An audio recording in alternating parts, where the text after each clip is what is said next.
Hello, and thank you for joining us for today's webcast presented by LawPay, an AffiniPay solution.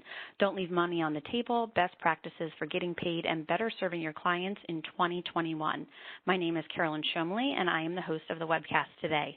Please take a moment to open the chat module by clicking on the chat bubble icon at the lower right corner of your screen. This will then open a chat area on the right-hand side of your screen, and you'll see a drop-down menu with options next to the words To. If you have any technical problems today, please send a chat message to host. If you have questions or comments for our presenter, you can chat to all panelists. And if you have comments or questions you would like everyone to see, you can chat to everyone. We will have time for a Q&A at the end of today's session. A recording of this webcast will be available tomorrow, and we will send all registrants an email with that link. The sponsor for today's webcast is LawPay, vetted and approved by all 50 states and more than 70 local and specialty bars. LawPay is proud to be the preferred payment partner of more than 35,000 law firms. Designed specifically for the legal industry, LawPay provides attorneys with a simple, secure way to accept online payments in their practice. LawPay understands the unique compliance and financial requirements placed on attorneys, which is why their solution was developed specifically to correctly separate earned and unearned fees, giving you peace of mind that your credit card and e-check transactions are always handled correctly. Today's presenter is Jordan Turk, Legal Content and Compliance Manager for LawPay. Jordan is a practicing attorney in Texas and is also the legal content and compliance manager at LawPay. She earned a BA in Classics, History, and Religious Studies from the University of Texas and went on to earn her law degree from the University of Arkansas School of Law. Prior to LawPay, Jordan worked with a high-asset family law firm in Houston, Texas. And with that, I will now pass things over to Jordan as she begins the presentation. Jordan. Hello, everybody, and good afternoon. As you already know, I'm here in Austin, Texas, so let's get this thing started. Here we go. All right, and just a little bit more background about me, too. So after I graduated from law school, I went to practice at a high-asset family law firm in Houston, and I did that for about 4 years.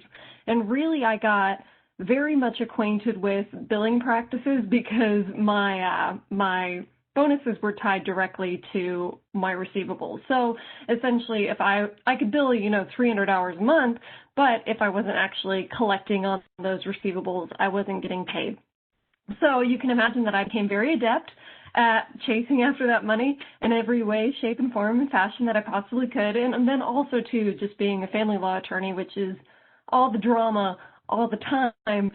Things can change day to day, and, your client could have money one day, and then it's gone the next. So it was very much you need to do this, you need to do this fast as far as your receivables go. And then if y'all tuned in last month to my presentation, I know that I mentioned this, but I really want to reiterate it again, that legal administrators are the lifeblood of a practice, and that nothing, absolutely nothing, would actually function correctly in a firm without y'all. So my goal for this presentation today and for this webcast is to essentially give you tools that you can take back to your office that make you look good. Because if you look good, I look good, we all benefit at the end of the day. But that's my goal, because I know wanting to go into a firm, your number one priority is basically, for one, to make yourself absolutely irreplaceable. And how you do that, you provide benefits to your firm and things like that. So that's what I'm getting at for y'all. And truly, truly, truly, I cannot say it enough. Thank y'all for everything that you do, because I know that I was not the best employee, and I know that the firm administrator at some point wanted to pull her hair out trying to track me down to do my pre-bills and things like that, which we will talk about. But thank you, because I was that difficult attorney, so I respect and understand everything that y'all do. Right, and a little bit about what LawPay does. So LawPay is a credit card processor. So essentially, if you have a client that comes into your firm that wants to pay a $10,000 retainer via credit card, that's where we come in. We also do e-checks, which is essentially an ACH transaction. So if your client wants to input their routing information and bank account information, we can also take payments that way online. So very, very exciting. We've been around now for 15 years. I actually used to work for LawPay way back when. I won't tell you how long ago. I interned for them when I was in undergrad, And, just weird circle of events, ended up coming back after all this time, and it's amazing to see how much it's grown. I think it was a startup when I was there, so there were maybe 20, 25 left. So it's been a little crazy, but now we have over 150,000 attorneys that use us, and we're also, which I'm so excited about, the ALA member discount program. We're the only payment solution offered through that. So thank y'all very much for your support. All right, so a little bit about what we're talking about today, and I really want to reiterate that you do not have to be taking credit cards to get something out of this program. This is not a, hey, let's talk about credit card processes this whole time and talk about LawPay. This is really about applying certain strategies to your firm that I've used and that worked for me in the past, and that hopefully you can take and adapt to work for you in the future. So please don't think that this is some sort of sales pitch. I am a practicing attorney. I promise you'll be able to get something out of this. And then again, I just have very much a passion about payments, which I know makes me weird, and you can tell I'm great at parties, but this is what I really love to do. So I want to get you paid. I want to make sure that at the end of the day, when you turn into next year, say at the end of 2021, I would hope that you can say, or have the ability to say, hey, there's nothing on our books. We've completely collected every single thing that we possibly could, which to me would just be an absolute amazing thing, and that's always been my goal. So we'll go over the basics of how basically you can increase your receivables for 2021 or collect on your receivables, how everything applies to your firm, what's happening with COVID-19, and then best practices that you can start implementing in 2021. And so we'll go all through that. I will provide you specifics. I will provide you with templates. You'll get something out of this, I promise. Okay, so this is what we went over before in our prior presentation last month, but it's a basic premise. So if your pay is dependent upon your collections, then you want to collect on as many outstanding receivables as possible, which makes very much perfect sense. And this doesn't just apply to collecting on your 2020 receivables. It applies also as you go into 2021 to your new invoices and things like that. And I'll touch on this too, because I'm sure as every one of y'all on this call knows and every legal administrator knows, some attorneys are better than others when it comes to following up on their collections or getting invoices out the door, which can be an absolute pain point for many, many people. So as everyone is aware through just life experience alone and working at a firm, the longer an invoice sits unpaid, the less likely it is it will ever get paid. So being aggressive up front, which we will talk about those strategies in a minute, being aggressive up front is absolutely going to help you when it comes to your receivables. And then as far as the impact of COVID-19 is concerned, not a huge shock to anybody probably on this podcast, but less clients are able to pay in full because they've lost their job or they're scared of losing their job or they're on unemployment and things like that. More clients asking for payment plans, which has absolutely happened to me because they want to hedge their bets, right? And if they think they might lose their job next month, they don't necessarily want to pay your full invoice this month, things like that. And then also you have the best thing ever is when a client, simply walks on their bill, which is not ideal and what you want to avoid at all costs. So I say this just for y'all to know that this is going to make it harder and the pandemic is going to make it harder to collect, period. And so that's why you have to be even more vigilant when it comes to invoicing and following up and really, really, really getting the attorneys to do things timely, which I know is easier said than done. So my big thing on this is, these are monthly reminders that every attorney in your office should be doing. And so what I ended up doing was making a checklist for myself. And I would check these off every month to make sure that hey, I'm doing well, this is okay, and I've gotten this done. This is something that you could easily implement in your office and start giving out to the associate attorneys. That will absolutely help their practice and makes you look good at the end of the day. So I just have a little checklist. So for one, it would be networking at least twice per month. And when I say networking, I know that we're in a pandemic, so I'm not going to a cocktail party or anything like that. So networking does not have to mean in person. It could mean emailing an old mentor or a former opposing counsel or commenting on a couple Facebook posts. There are a lot of attorney Facebook groups and things like that you can comment on. It's basically getting your name out there and creating a couple touch points in your community. Not difficult. Maybe it would take the attorney 5 minutes, but it's good for them to do and to get into that habit to do that on a monthly basis. Also really good to get them to write an article or a blog post for your firm every month that's going to generate more traffic for you when it comes to a blog post. It's going to generate more traffic for you when it comes to your website. It's a super, super easy thing to do. You're looking at maybe 500 words, not crazy. And what's good about that is the attorney can then take that and go to the local bar journals too, and they can pitch those to the local bar journals. And usually you'll get a lot of bar journals or local bars be very receptive to putting that in their newsletter. So always a good idea. Just do it. Make them do it. Stay on them about it because it's actually very important. And then most attorneys should be reading, there's usually a monthly publication that comes out that's about interesting cases that are relevant to their jurisdiction. And so if they have that in your area, it would be very nice to print that out for the attorney or have it in an email to them every month so that they can read it and basically increase their knowledge base. Very good, easy thing to do to make yourself more valuable to the attorney and to the firm. And then also PNC retention, so potential new client retention, is something that I wish I had done more of. I only did it kind of in the final couple of years of my practice down in Houston. But essentially what I would do is I would look at every month, I would look at the potential new clients that came in, and then I would say, okay, who retained, who didn't, and do I know why? And if I knew why they didn't retain, say I heard that they went with a different attorney or they said, oh, I'm just not proceeding at this time, I would make a note of that. Because if it's something that I'm doing wrong, or if it's something that I can improve on, that's what I wanted to do. So just looking at that list or having that list available for the attorney so that they can go in and see, okay, what's going on here, and am I seeing a pattern that I could maybe fix, is something that I think is very valuable. And number 5 is super, super easy, but highly, highly effective. So every month when a case is closed, you need to look at that case and then basically slap some physical thank you cards down on the attorney's desk, put the name of the client that's on that attorney had just worked their case on, put the name of the client, have the attorney write a thank you note. And that's all you have to do. And then at that point, attorney gives you the thank you note, you put some business cards in there too, and you send it off to the former client, because referrals are the lifeblood, essentially, of your legal practice. So this is such an easy thing to do.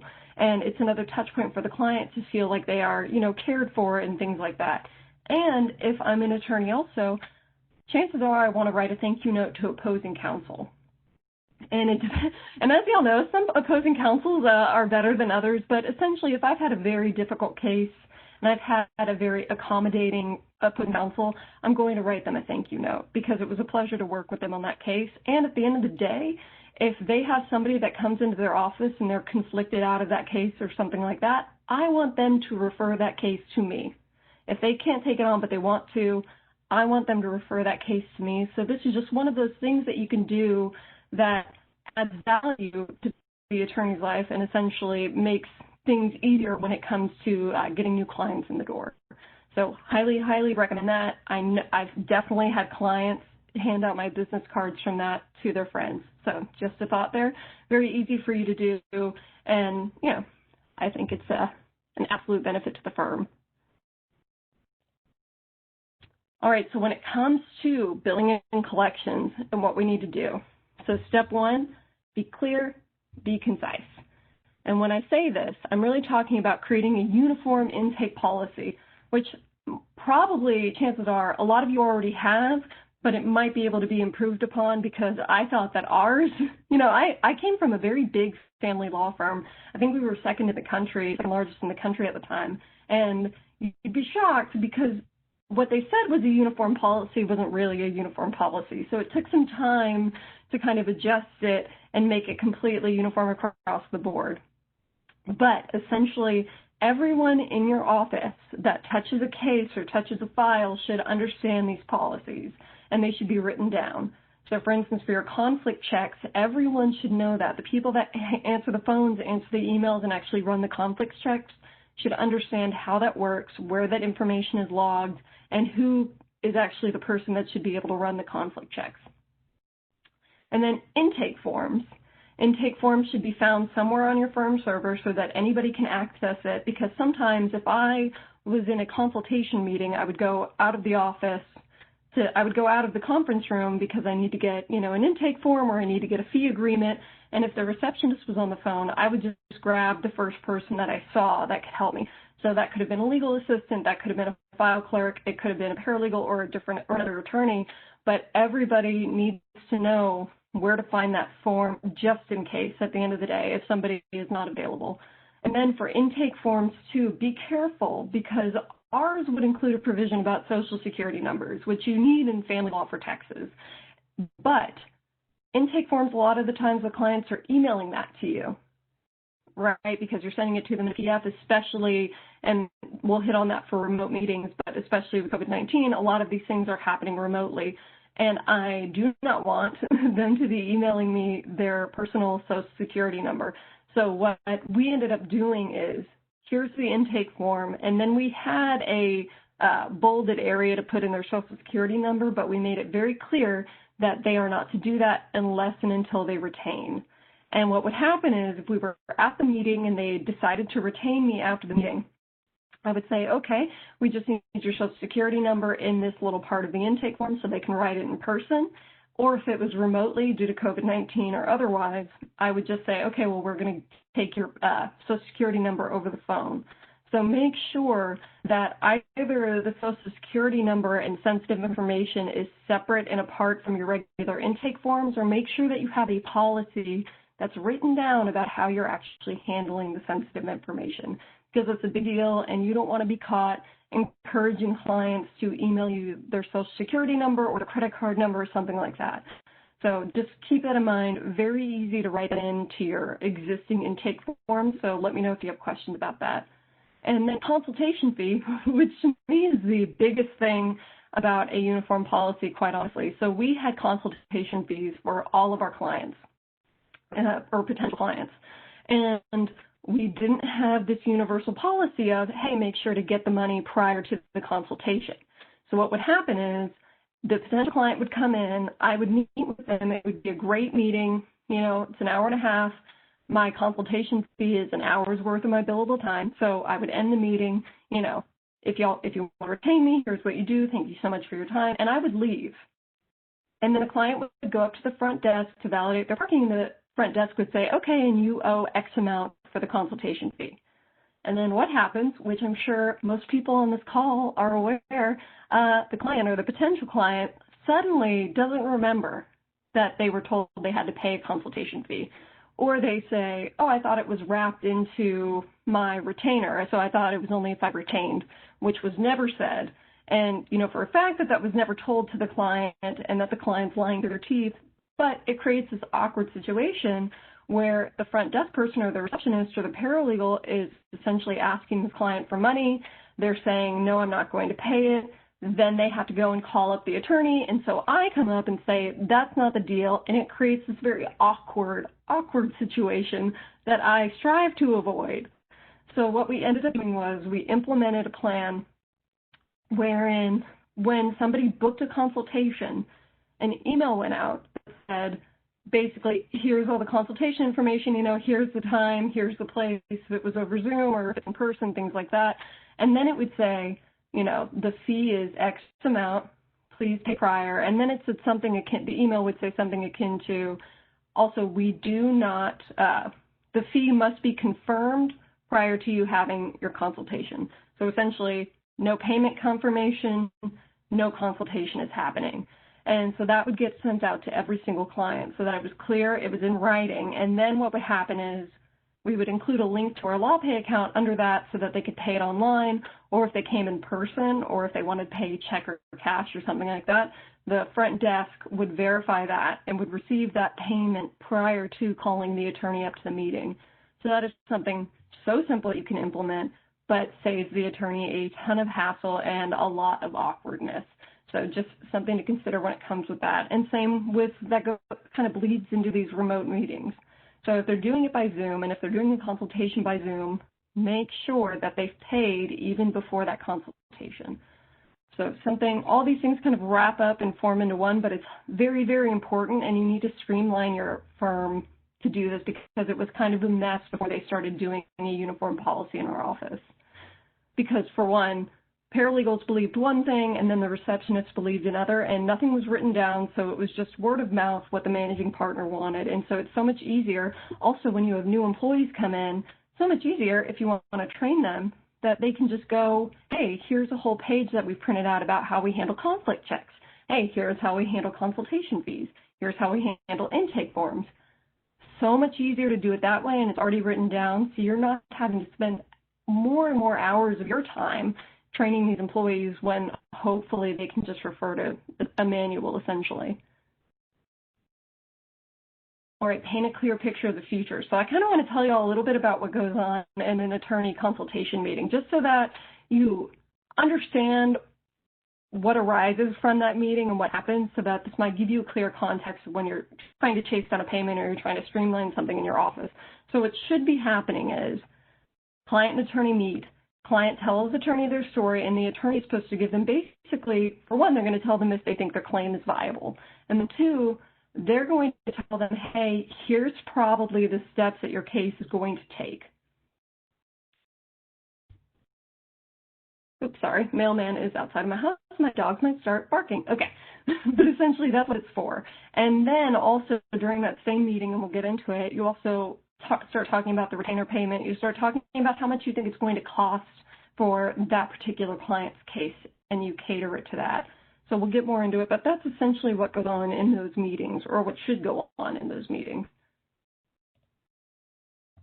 So you need to be clear and comprehensive. So this is another thing that's kind of on the attorneys, but it's good for you to know. So essentially what an attorney is going to say is, okay, I think you have a viable case.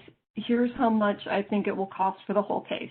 And they're either going to give a flat fee in some situations, like for instance, estates and probate and things like that. A lot of times those will just be flat fees for like a will. If you have a family law case or something like that, a lot of times that's going to be a retainer payment. And so you'll discuss these with the clients. So the problem is if you or the attorney has been getting complaints from clients about their bills, more so than normal, because I know every client complains about how much their legal bill is, regardless if it's justified or not, and they signed up for it.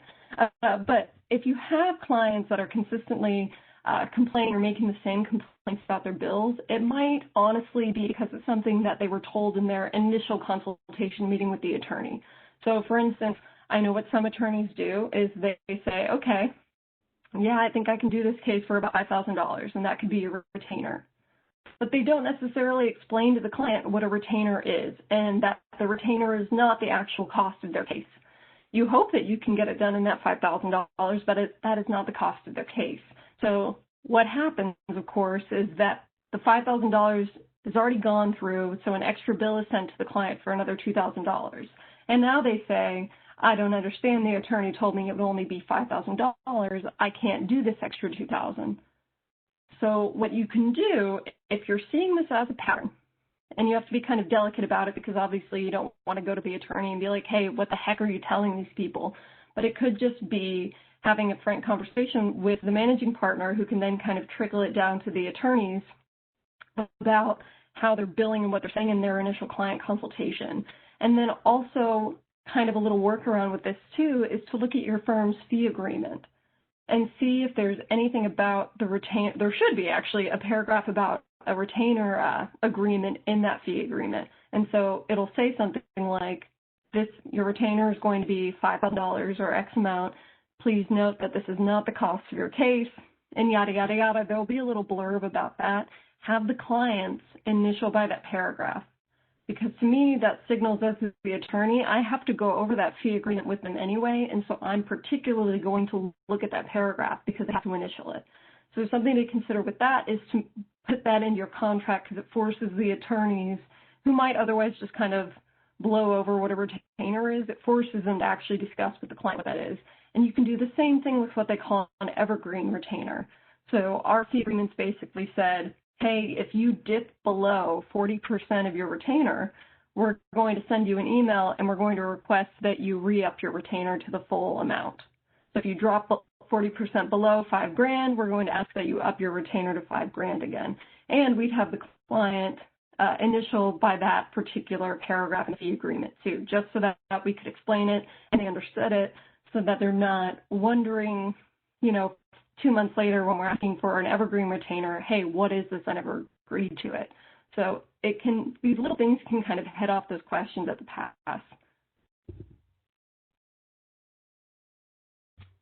All right, and then for attorneys, it really comes to sealing the deal to get those payments in the door.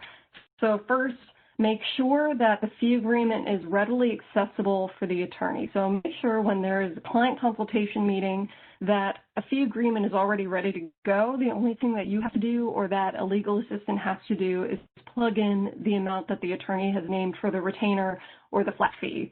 And then if the attorney needs to change things, they absolutely can, but it's so much easier to just be able to step out of the conference room and say, can you please get me a fee agreement for X amount for Mr. Jones?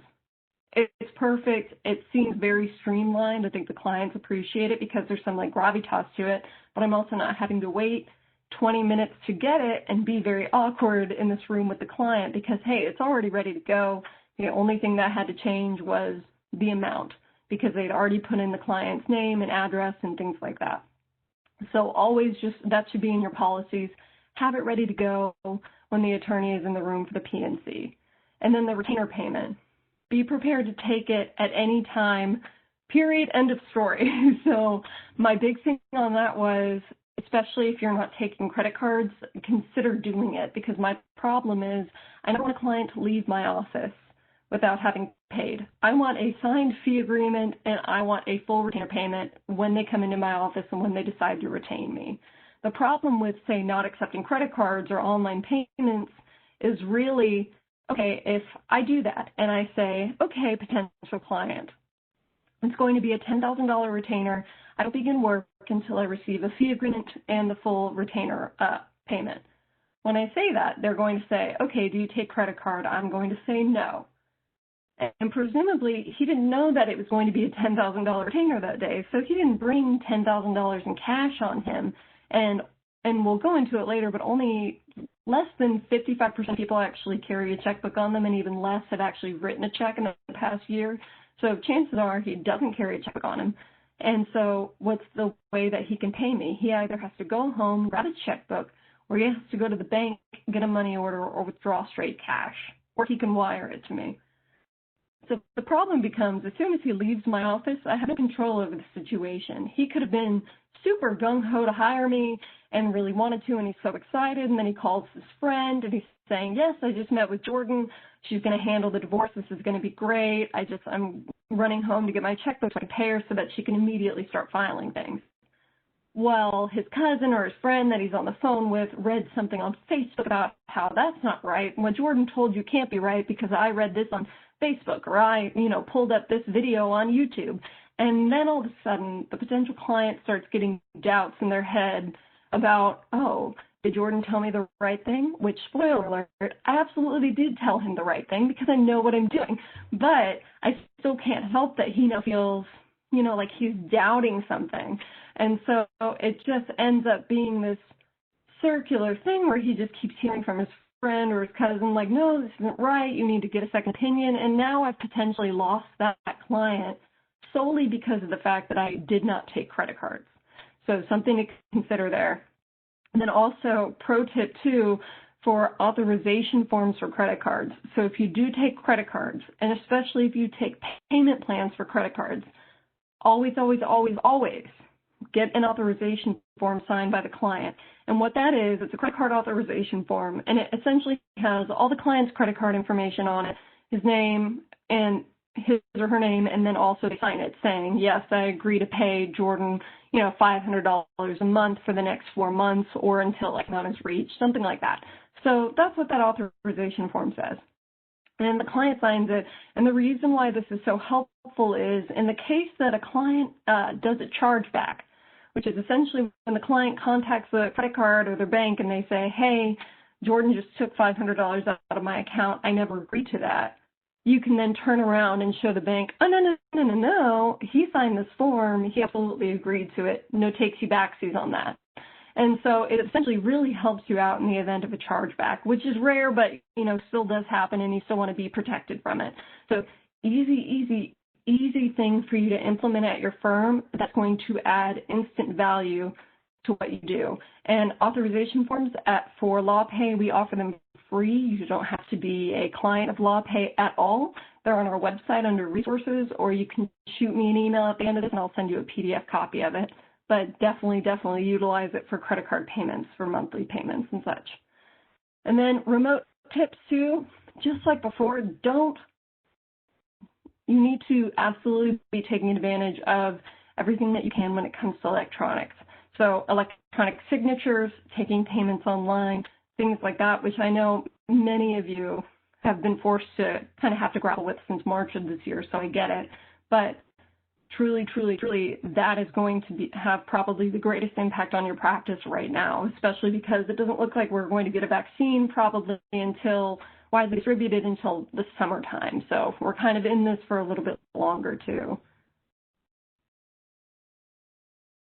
Okay, and this is more for an attorney, but this is what I think it impacts y'all too in a very big way. So essentially, when you're an attorney, if a client is coming into your office and is giving you kind of this spiel and the story that just sounds a little bit too good to be true, or you're just getting a weird feeling, I would absolutely encourage the attorney to trust their gut, because sometimes, hey, this client's story doesn't make sense, or hey, if this client hired us, we'd be the 5th firm to work with him. In that situation, alarm bells should really be just ringing everywhere, and not just with the attorney, but with you too, because guess what? If your firm is the 5th attorney on the case, at that point, many clients are actually tapped out of cash, and that's when I generally call prior counsel to see if they had issues with getting paid or if they're owed money. So if you kind of hear this around the office, I would maybe talk to the attorney about it just to make sure that, hey, they're good for it and that there's enough money in the estate. If it's a family law case, I want to know that there's enough money that they can do this and that we're not filing something only for them to bounce a check 5 days from now. So just something to consider and keep an eye out for when there's, office gossip about this person and, oh, I have a weird feeling about it. Right, step 2, be timely in your billing, which I know is easier said than done because chances are it's not your fault and it's not the legal administrator's fault about bills not being timely. It pretty much is always, I would say, the attorney's fault. So I get it. But some tips here. Bill clients are on the same day every month. I would aim to bill them about 3 to 4 days after the first of the month. So by doing that, 1, the bill or the invoice is likely hitting around the client's payday. And then 2, the client's paycheck should have cleared their account by then. So my goal is always, I want you to pay me as soon as possible, and I want to be one of the first kind of debtors on your mind when it comes to that paycheck getting deposited. And I want you spending it on anything else. I want you to spend it on your legal fees. Now, when it comes to getting attorneys to actually do things and getting the build out timely, I know it's a lot because, for one, you need to make sure attorneys and their staff have their hours in, which is like herding cats because some of your firms, I'm sure, are massive, and it can be a little bit insane, especially, hey, there's so many trials going on, things like that. And then you have to generate the pre-bills. You have to give the pre-bills to the attorneys to review. You have to go back and edit the bills after the attorneys have sent in their revisions, and then you can finally send the bills out, which is a huge pain point for a lot of offices. And again, bless y'all for doing that because I know how bad I was. And in fact, I got an award after I consistently put in my hours I think I consistently put them in on time for 3 months straight, and I got a trophy. So I understand, and I know that I'm the bad guy in that.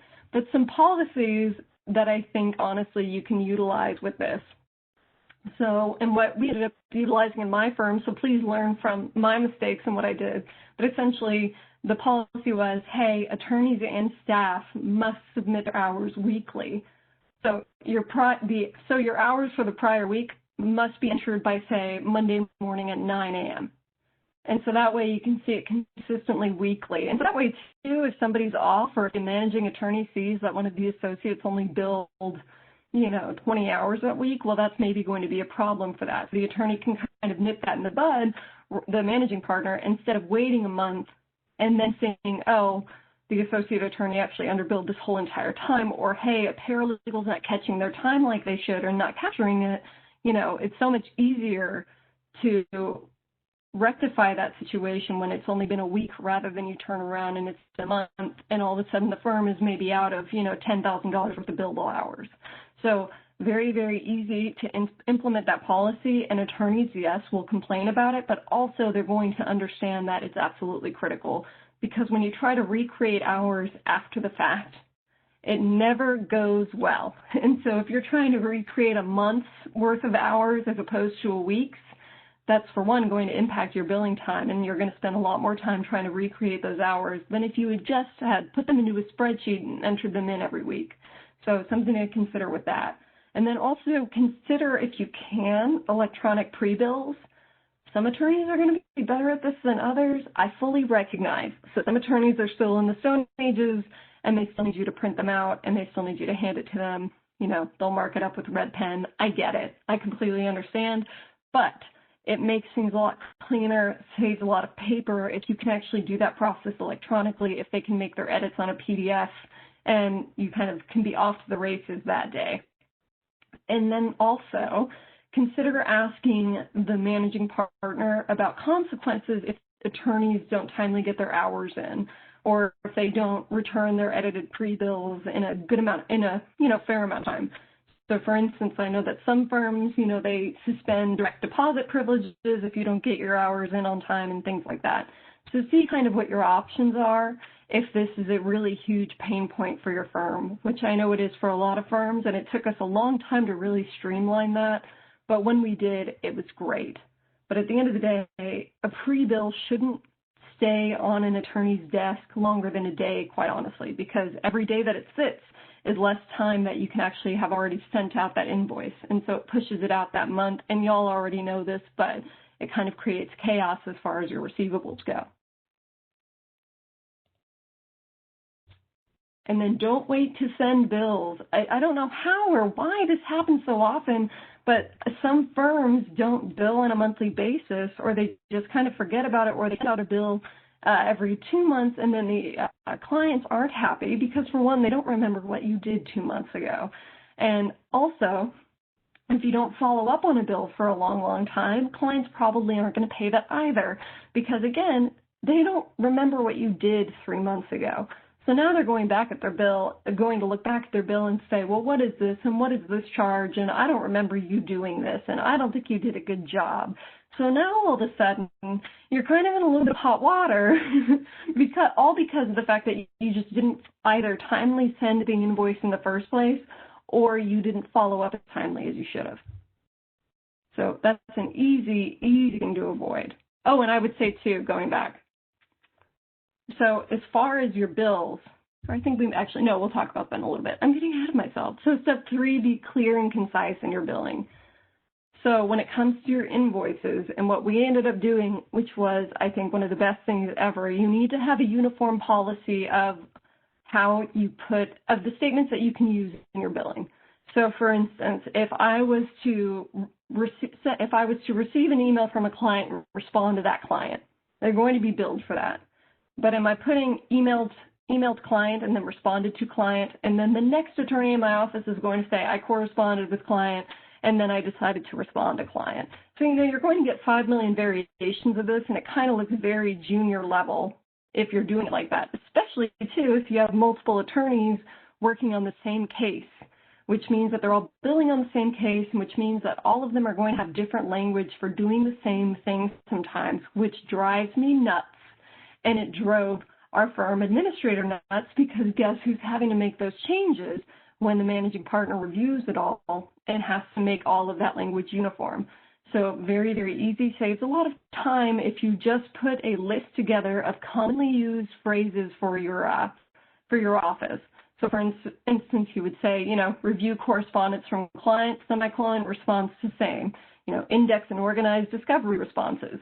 So things like that will save you so much time if you have a uniform policy when it comes to the language that the attorneys and that the staff use for the billing. Just bite the bullet, put in the time to do it on the front end, and you are going to absolutely love it when you no longer have to make those little, very granular edits when it comes to the billing. So provide clearly written, detailed invoices. Use separate line items for the larger tasks and include a brief summary of the work completed. Some attorneys, and I would say I think it's kind of an older generation, but sometimes they'll write a whole sonnet on what they did for this client. And I'm always of the camp of less is more with that with clients. I think the more you write, the more they question it. And so you still want to say, hey, I've performed this work, I've done a valuable service for you, but be a little bit careful about how you phrase it, because they'll just start asking more questions the more detail that you do. So telephone conference with witness is going to be a lot easier to put on there than say telephone conference with witness about what happened on X date for the time, just something like that. I would say for attorneys to keep it simple, keep it sweet, avoid legal jargon if you can, just so that the clients can understand it a little bit better and so that they have less questions about it, and use real words and explanations of the work performed in the client's case.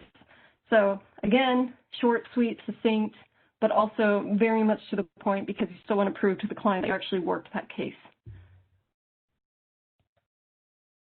And then follow up on unpaid invoices ASAP. So this is kind of my bread and butter, and this is what we all started instituting at probably my second year at the firm, and it was fantastic. So about a week after invoices are sent out, you need to schedule time on your calendar to follow up with those clients who have not paid.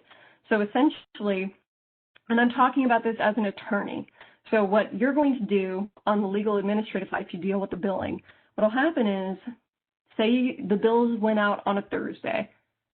That following Thursday, there will be time calendared on the attorney's calendar. It'll be, maybe 20 minutes where they will follow up with unpaid invoices. So the night before that Thursday, you're going to go pull a list of everybody that has not paid their invoice, and then it's going to be the amount. And then at that point, you can even set up a template for the attorney, but essentially the attorney is going to email each of those people and say, hey, I noticed that you haven't paid this, you have X amount due, please click the link below to pay. And so that way the attorney can just fire those off.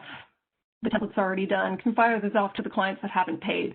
But it really needs to be the attorney that does that, because there's a little bit of gravitas when it comes to the attorney's email as opposed to, a firm admin or as opposed to a billing department. And then at that point, too, there's a little bit of a shame factor also, which I am not above doing when it comes to clients, because they're like, oh, no, the attorney's actually reaching out to me now. So I think you'll get more payments that way, at least in my experience. And so that's essentially what you need to do, but it's easier said than done, because attorneys are always in mediation, or they're always in trial, or they're just busy, and I get it. But this is money that's not in their pocket, and it's an easy way to get it into their pocket. So just something to consider that you can suggest to the attorneys.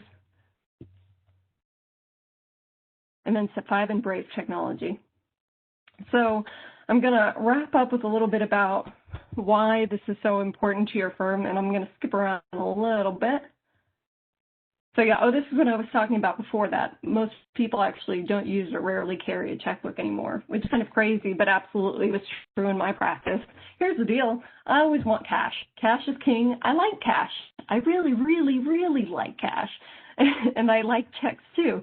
But the problem is so many of my clients just couldn't do that. Or say they came to my office and, yeah, they probably have millions in the bank, but they don't have access to those funds yet. And so in order for me to get access to those funds later, say in like a divorce case, well, I still need a retainer. So the only option really at that point is a credit card. So little things like that to consider. Let's stick around. Oh yeah, so this was really one of the best things. So Clio came out with its most recent legal trends report for 2020, and it found that in 2019, firms that utilize electronic payments, a la LawPay, firms that utilize that collected over $10,000 more per attorney. And then for 2020, they projected that these firms are going to collect over $15,000 more per attorney just by utilizing electronic payments. So kind of a crazy correlation with that. And then along those same lines, the Legal Trends Report also found that firms that use multiple technology solutions, so like say electronic payments and client portals and maybe some CRM and things like that, that they collected almost $20,000 more per attorney in 2019, and they're projected to collect more than $37,000 more per attorney in 2020. So that's kind of mind-boggling, but something to consider, especially if your firm maybe doesn't do electronic payments yet, but clients have been asking for it. And so this could be something that you could maybe show your bosses to say, hey, can we please just do this and end my suffering? Because, hey, if your clients are paying you on time every time and you're just taking straight cash, then there's probably no reason for you to have to do this and no reason for you to have to take electronic payments. But my experience and the experience of many of my colleagues, this is kind of a no-brainer to take electronic payments, especially during the pandemic. And then these are some really great things, but I really want y'all to look at the 39% of attorneys who accept online payments. So 39% of them get paid faster than if they use traditional billing methods. 57% of electronic payments get paid within the same day they're billed. So when I send an invoice out to a client and it has my LawPay link on it, there's a 57% chance I'm going to get paid that day. And then there's an 85% chance that I'm going to get paid that week. So to me, it's a no-brainer. And again, I know I mentioned before, but being in family law, things change from day to day and things fluctuate, and who has money changes from day to day. So it's almost like a little bit of a race where it's like, I want that money now because I don't know what's going to happen to this client, 2 days from now. And I don't know if the spouse is going to mess with this other account 2 days from now. So I always wanted to get paid immediately rather than, oh, hey, here's your invoice. We don't take credit cards. So then that client is going, okay, well, I'm going to go find my checkbook, which, by the way, they probably don't know where it is because, as we said, hardly anybody uses checks anymore. And they're going to find their checkbook. They're going to find a stamp. They're going to find an envelope. They're going to send it to me. I'm going to receive it. I'm going to deposit it. I have to wait for it to clear. And then all of a sudden, a week and a half has gone by. So just things to consider when it comes to if you want to get paid quickly. And COVID has really only amplified this. I know that probably everybody on this call is very much well aware of it. So I get it. And everything's kind of moving remote, and we're at least going to be like this for, I would say, at least 6 more months. So strap in. And then really this is just what online payments allow you to do. It's kind of a no-brainer stuff. You get your instant confirmation. You automate your billing, which I think is great. And it just makes your life so much easier, especially for the attorneys. And then you can also utilize scheduled payments, which is basically putting your clients on a payment plan, which is my favorite thing to do if I know that I'm not going to get paid the full amount. Because as a family law attorney, I know the size of the estate. And if a client owes me $5,000 and says that they can't pay that, and I know that they can't pay that because I'm looking at, their entire estate, I would rather get something rather than nothing. So I'll offer them a payment plan, and I'll make them sign an authorization form if that's what they want to do. And so I'll at least get $300 a month rather than just a receivable that's on my books that I can't get rid of. So something to consider if you have some, stubborn clients. All right, and that's it. If anybody has any questions, please let me know. I know I kind of blew through a lot of it, but I'm very passionate about getting paid and getting you paid and making sure that you can, have a tangible way of providing value to your firm, because I know that's so important. Thank you. Thank you, Jordan, so much for all of that information. And as Jordan said, if you do have questions, there's a few minutes left. You can chat them into the chat box, and we'll go ahead and address those. Tomorrow we will send out an email with a link to the recording as well as the PDF version of the slides, so everyone will be able to access that. And again, thank you all for attending so much, and visit our event calendar. You can sign up for future ALA webcasts there. And again, if there are questions for Jordan, I don't see any that have come in right now, but her contact information is up on the screen, so I'm sure you can reach out that way as well. Jordan, thank you so much for all of that wonderful information. Oh, thank you for having me. I appreciate it. All right. Take care, everyone. Be well, and we'll see you next time. Bye-bye.